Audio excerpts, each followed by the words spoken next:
ডাক্তারটা ওই ডাক্তারের নাম কি? হ্যালো বন্ধুরা, সবাই কেমন আছো? সুজিত বলাকে আসার জন্য অসংখ্য ধন্যবাদ। তো ফাইনালি নিয়ে আজকে যাচ্ছি মাকে নিয়ে ডাক্তারের কাছে। সুগার অতিরিক্ত বেড়ে গেছে মার, যেহেতু কি আর করবো, এখান থেকে যাচ্ছি চাকরাবো। চাকরা আছে না হসপিটালের মতন একটা, আর ওটা হচ্ছে খুবই ভালো ট্রিটমেন্ট হয়। চলো মার কাছে নিচে যাওয়া যায়। আর একটা কথা কি জানো বন্ধুরা, যদি দাঁড়াতে হয় নিজেকে, নিজের সাপোর্টে যদি কারো সাপোর্ট নিয়ে দাঁড়াতে হয়, সেই জায়গাটা বুঝতে পারলাম অনেক টাফ হয়ে দাঁড়ায়। চলো সেটা বিষয়ে একদিন নেক্সট ভিডিওতে বলবো, এখন একটা বিষয় বলবো না, যেহেতু মাকে নিয়ে যাচ্ছি ডাক্তারের কাছে। চলো মাকে নিয়ে ডাক্তারের কাছে। তো বন্ধুরা, মাকে বললাম একটু হাঁটো, তুমি যদি না হাঁটতে পারো তাহলে এখান থেকে সামনে তো অটো ধরে চলে যাবো। আর একটু হাঁটার পরে যাচ্ছে টোটো গাড়ি পেয়ে গেলাম, তারপর ওখান থেকে যাচ্ছে টোটো গাড়ি ধরে চাঁদপাড়াও যাওয়ার জন্য রওনা দিলাম। এবার যেহেতু দেখো বন্ধুরা, আমি চাঁদপাড়ায় টোটো গাড়ি বুক করে যাচ্ছি, যে মা হাঁটতে পারছে না তার জন্য টোটো গাড়ি বুক করে যাওয়া। আর একটা কারণ, ওখানে বাচ্চা বড় সবাইকে দেখা হয়, আর যে মানে মরা মানুষ ওখানে তাড়াতাড়ি ঠিক হয়ে যায়। আর সেই টাকাটা একটু বেশি নেয়, বাট হচ্ছে তাড়াতাড়ি কাজটা হয়। মা তো হাঁটতেই পারছিল না, তারপরে ওখানে সিলিন্ডার চড়ানোর পরে মানে দিব্যু ভালোভাবে হেঁটে বাড়িতে আসছে। তো বন্ধুরা, একটাই কথা বলবো, মা বাবা সবার আগে ফার্স্ট, তারপর হচ্ছে যে কেউ। ঠিক আছে বন্ধুরা, এটা যদি মাথায় রাখতে পারো তাহলে তোমার হচ্ছে ভগবানের কাছে কি পাবে না পাবে জানি না, বাট মনের দিক থেকে অনেক শান্তি পাবে, যেটা বলে বোঝাতে পারবো না। তো বন্ধুরা, আছে যদি আমি কিছু ভুল বলে থাকি তার জন্য ছোটো ভাই হিসেবে ক্ষমা করে দিও। আর আগে দেখতে তো খুবই ভালো লাগবে। তো বন্ধুরা, দেখতে দেখতে মাকে নিয়ে হসপিটালে পৌঁছে গেলাম। এটা হসপিটালের মতন বলতে পারো। আর এই জায়গাটার কথা বলছিলাম, এই যে ডাক্তারের নাম্বারটা সব এখানে পেয়ে যাবে ডিসক্রিপশন বক্সে। ওখান থেকে তোমরা নাম্বার নিয়ে যাচ্ছে, ডাক্তার দেখাতে পারবে। এখানে কোনো বি রোগের এখানে একটু টাকা বেশি খরচা হয়, আর নাই তো ভাই এখানে ডাক্তাররা খুবই ভালো ডাক্তার। আমি বলতে আমার দিক থেকে আমি বেশ, আমার মেয়ে আমার ফ্যামিলি সবাই এখানে আসি। আর মার সুগার বাড়ার কারণটা কি হচ্ছে সেটা হলো মামা।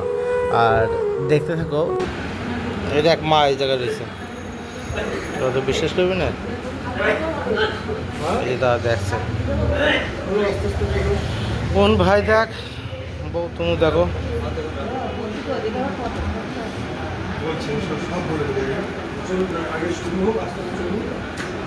তো বন্ধুরা, মার সুগারটা হচ্ছে খুবই নর্মাল ছিল, 200-100 ছিল হয়তো শায়দ। এবার মামার কারণে এটা হচ্ছে 395 চলে গেছিলো। তারপরে আমি সুলা খাওয়ানোর পরে দেখলাম আচ্ছা হ্যাঁ 40% কমে গেছে। 2-4 দিনে হয়তো সুলা খেয়েছিল, সুগার এতে কমে যায়। তো বন্ধুরা, যাদের সুগার আছে তারা সুলা খেতে পারো। তো ফাইনালি বন্ধুরা, এখন হচ্ছে মাকে নিয়ে বাড়িতে যাচ্ছি, বাড়িতে গিয়ে কথা বলি, ঠিক আছে? আর মা তো এই যে, চলো দেখা যাক বাড়িতে যাই।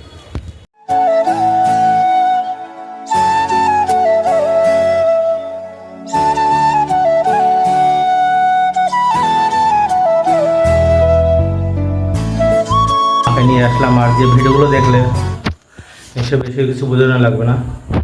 ওখানে ভিডিও বানানোর নিয়ম নেই, তাও একটু ভিডিও করেছি।